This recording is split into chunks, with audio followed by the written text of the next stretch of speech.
हाँ जी बेटा, शेयर बाज़ार में कामयाबी के लिए हमें अपनी निगाहें सदा खोल के रखनी होती है। Different brokerage house, different agencies अपनी शेयर्स के ऊपर रिपोर्ट्स लाती रहती हैं जिस पे हमें निगाहें बनानी चाहिए। ऐसी रिपोर्ट जब भी हम कहीं देखते हैं तो उसको हम अपने टेलीग्राम चैनल पे उसके स्क्रीनशॉट शेयर कर देते हैं ताकि उसको आपको पता चल जाए। जैसा कि यहाँ पावर ग्रिड की रिपोर्ट को शेयर किया हुआ है, उसकी सारी डिटेल अवेलेबल होती है। आप उसको पढ़ें, देखें और उस शेयर पे अपनी निगाहें रखें, और जब आपको लगे सही मौका आ गया है तो आप उस शेयर को खरीद सकते हैं या इग्नोर कर सकते हैं। वो डिसीजन आपका ही है, केवल आपका। हाय गाइस, आपका स्वागत है आपके अपने शो MKJ टॉक्स पर इन्वेस्टमेंट इन हिंदी में।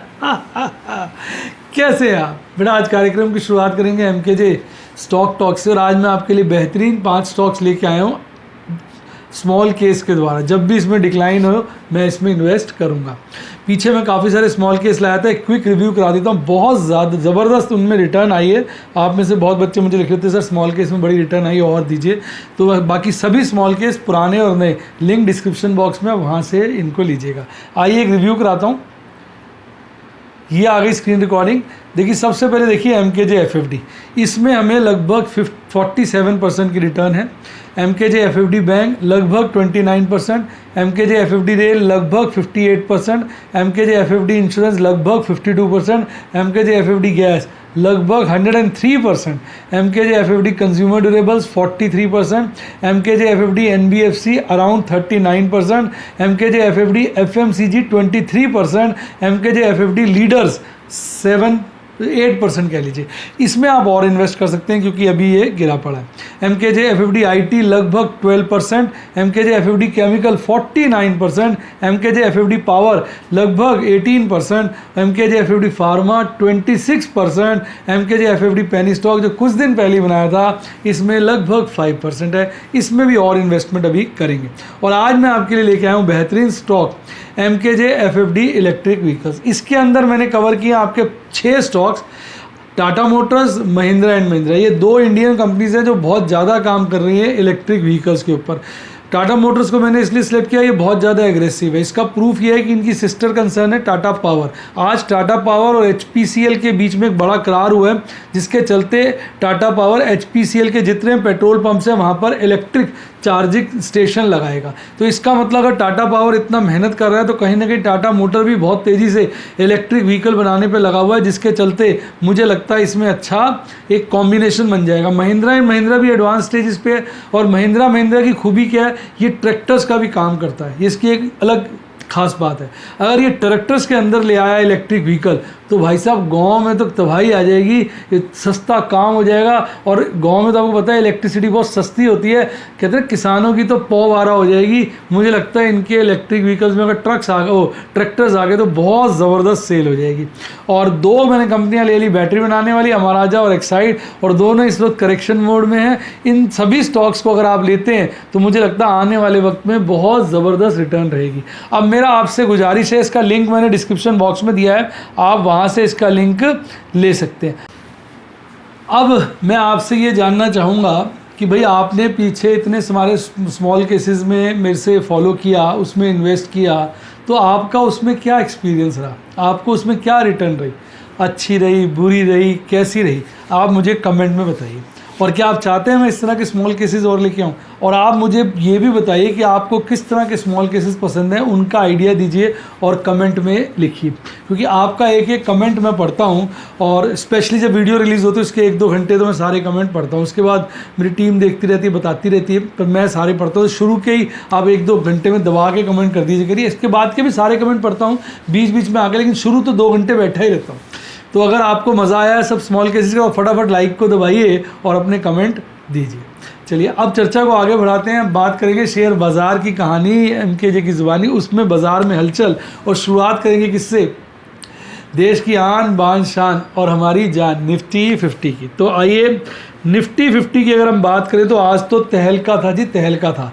आपको याद होगा कल मैंने कहा था कि निफ्टी 50 का और निफ्टी बैंक का कैंडल अपर बोलिंजर बैंड को टच कर गया। ये फ्राइडे को आता तो अब उसको गिरना चाहिए, बाकी हो सकता है एक आध दिन चल के गिर जाए, पर भाई साहब उसने आज ही तबाही मचा दी। और आज मैंने ढेरों काम किया MKJ इंडेक्स FNO के अंदर। इसकी डिटेल में चर्चा करेंगे MKJ स्टूडेंट टॉक्स में, आपको मज़ा आएगा।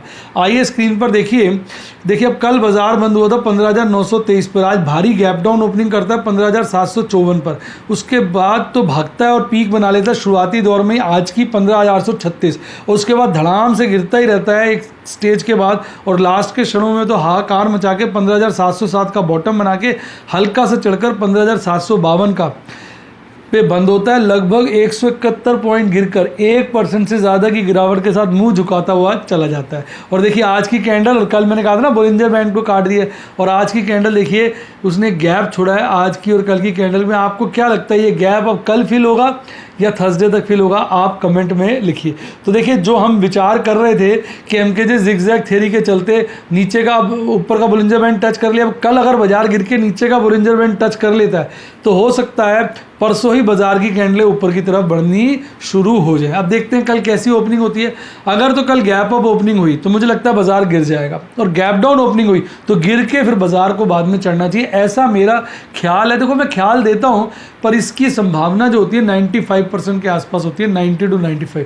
धोखा तो बाजार में लग ही जाता है, पर आज बाजार ने काफ़ी मस्ती करा दी, लोगों की पोजीशनें बड़ी बुरी करवा दी, सबके स्टॉप लॉस आज ट्रिगर हो गए। जिन्होंने लॉन्ग किया हुआ था सब बर्बाद हो गए, सबके स्टॉप लॉस ट्रिगर हो गए, सबने बड़े बड़े नुकसान पे सौदे ख़त्म किए। अब बात करते हैं देखिए इसके MACD चार्ट पे, तो MACD चार्ट पे देखेंगे जो बियरिश क्रॉसओवर समाप्ति के कगार पे था आज वो भाई साहब स्ट्रॉन्ग हो गया है, और आज का हिस्टोग्राम जो है, आज का जो बार है वो लाल है और कल से बढ़ा हुआ है। और अगर आप देखेंगे RSI में काफ़ी ज़्यादा गिरावट आई है, 52 के नीचे आ गया। और आज अगर आप देखेंगे केवल 8 ही शेयर थे जो हरियाली में थे। सबसे ज़्यादा टॉप पे था NTPC, BPCL, Divi's Lab, Nestle, और बाकी सब शेयर मरे पड़े थे। और गिरावट में सबसे आगे था HDFC bank, HDFC life, IndusInd bank, HDFC Indalco, यानी HDFC ग्रुप तो पूरा का पूरा कपड़े फट चुके थे उसके आज। अब बात करते हैं ऑप्शन चेन एनालिसिस की, तो अगर आप ऑप्शन चेन में देखेंगे 15,800 पे कॉल का ओपन इंटरेस्ट बहुत ज़्यादा बड़ा है, और 15,800 पे पुट का घटा है। इसका मतलब 800 स्ट्रॉन्ग रेसिस्टेंस बन रहा है, और सपोर्ट उसकी ढीली पड़ रही है। सपोर्ट 15,500 पे है तो अच्छी, तो अब बाजार जो है 15,500 और 15,800 के बीच नज़र आ रहा है।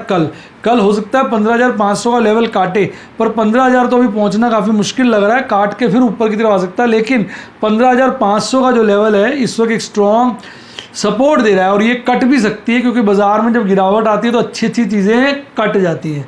और ऊपर में 15,800 स्ट्रॉन्ग रेसिस्टेंस। अब देखते हैं कल क्या होता है।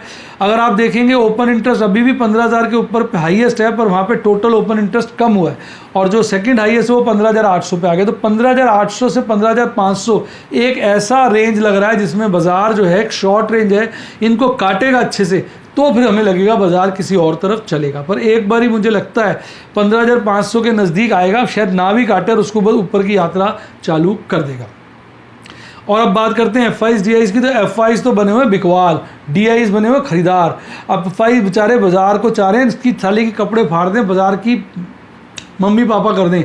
अब देखो आज FIs ने 2200 करोड़ का माल बेचा है, पिछली बार बेचा था 450 करोड़ से ऊपर, और आज तो कहते हैं शर्म हया पार कर दी और 2200 करोड़ की बड़ी बिकवाली करी। और DIs बेचारे कितना संभालेंगे, कल भी खरीदा था 666 करोड़ का, आज बड़ी जोर लगा के उन्होंने 1000 करोड़ की खरीदारी करी, उसके बावजूद बाजार जो है नेट बिकवाल ही निकला। पिछली बार तो उन्होंने सपोर्ट दी थी तो 200 करोड़ की नेट खरीदारी आ गई थी, पर आज तो सारी हदें पार हो गई, 1150 करोड़ की बड़ी बिकवाली आ गई। तो बाजार की सिट्टी पिट्टी गुम होना तो लाजमी था। आइए अब बात करते हैं निफ्टी बैंक की। निफ्टी बैंक की तो बिल्कुल ही कपड़े फट गए, साथ में क्या क्या उतर गया मैं बता नहीं सकता। लगभग 0.25% की गिरावट के साथ निफ्टी बैंक जो है शर्मसार हो गया।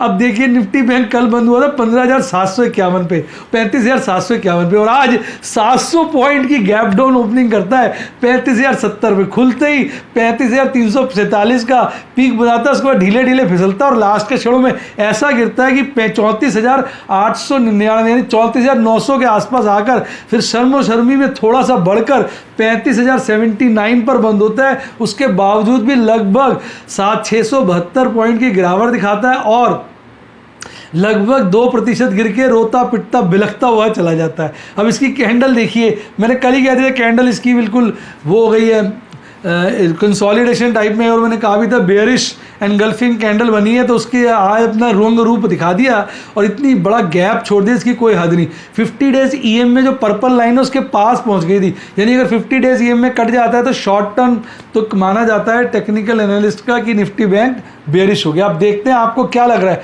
कल 50 डेज ईएम में कटेगा, उसके नीचे क्लोजिंग है कि ऊपर क्लोजिंग है कि नीचे कमेंट में बताइए। हाहाकार मचा हुआ है जी, हाहाकार। और ये देखो जो अभी जुम्मा 4 दिन नहीं हुए थे बुलिश क्रॉसओवर बने, वो आज बेयरिश की तरफ हो गया। आज का जो किस है बेयरिश क्रॉसओवर वाला पूरा हो गया है। और आरएसआई की तो क्या बोलूँ, 50 के नीचे आ गया, बिल्कुल कपड़े फट चुके हैं। सारे के सारे 12 कंपोनेंट आज लालियाली में बंद हुए। सबसे कम गिरावट बंधन बैंक में थी और एचडीएफसी बैंक तो बेशर्मों की तरह 3.5% गिरा हुआ था और उसको फॉलो कर रहा था इंडसइंड बैंक। दो बेशर्मों ने मिलकर, और ये रुके नहीं, साथ में आईडीएफसी बैंक भी जुड़ गया, आरबीएल भी जुड़ गया, फेडरल भी जुड़ गया, एक्सिस बैंक भी जुड़ गया। सारे के सारे 2% ज़्यादा गिर के पूरे का पूरा चटनी बनवा के छोड़ दी निफ्टी बैंक की। तो ये हाहाकार और ये हाल मचा हुआ था आज।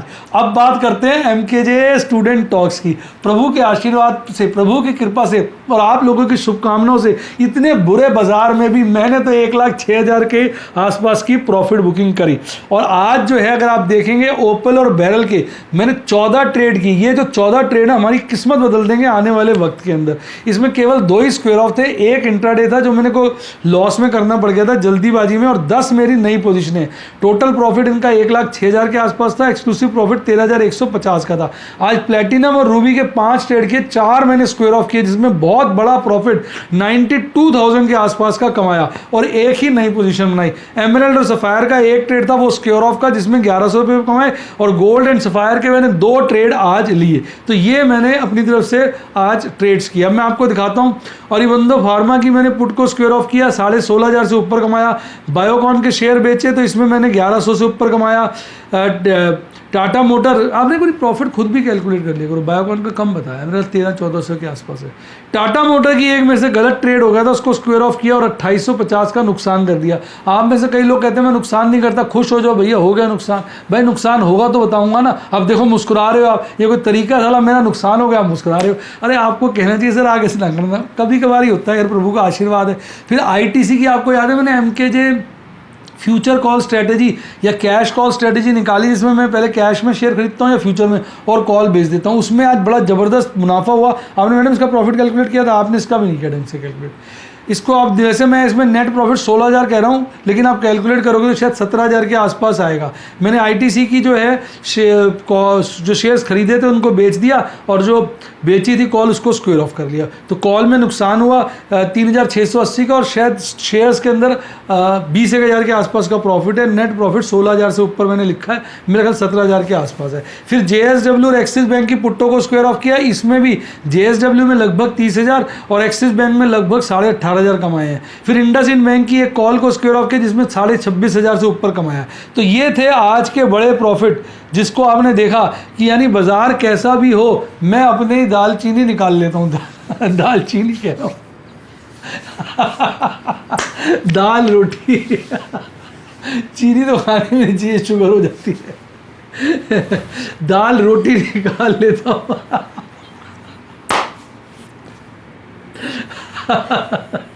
तो भैया दाल रोटी अपनी निकाल लेते हैं। प्रभु का आशीर्वाद है, प्रभु की कृपा, आपकी शुभकामनाएं। आप भी अगर अपनी दाल रोटी निकालना चाहें तो सब्सक्राइब के साथ ज्वाइन बटन ठोक दें। सारे यूट्यूब के स्टूडेंट प्लान आ जाएंगे, उसमें मैं काफ़ी सारी वीडियोस और लाइव डेमोन्स्ट्रेशन देता हूं, जिसके चलते आप भी मेरी तरह अपनी दाल रोटी शेयर बाजार से निकाल सकते हैं। और यही चीज़ें व्हाट्सएप पे सीखना चाहें तो फ़ोन नंबर है 7011-323-077 7011-323-077, डिस्क्रिप्शन बॉक्स में भी दिया हुआ है। इसके अलावा अच्छी किताबें पढ़नी हो, लिंक डिस्क्रिप्शन बॉक्स में। एक बढ़िया डीमेट अकाउंट खुलवाओ जिसका लिंक डिस्क्रिप्शन बॉक्स में, उसी से खुलवाइए। प्रभु ने चाहा तो आपके नोट छपेंगे और मेरी शुभकामनाएं तो आपके साथ हैं ही। और ये आ गया आपका टेलीग्राम चैनल का लिंक, जिसने इसको ज्वाइन किया उसकी लाइफ झिंगा लाला झिंगा लाला।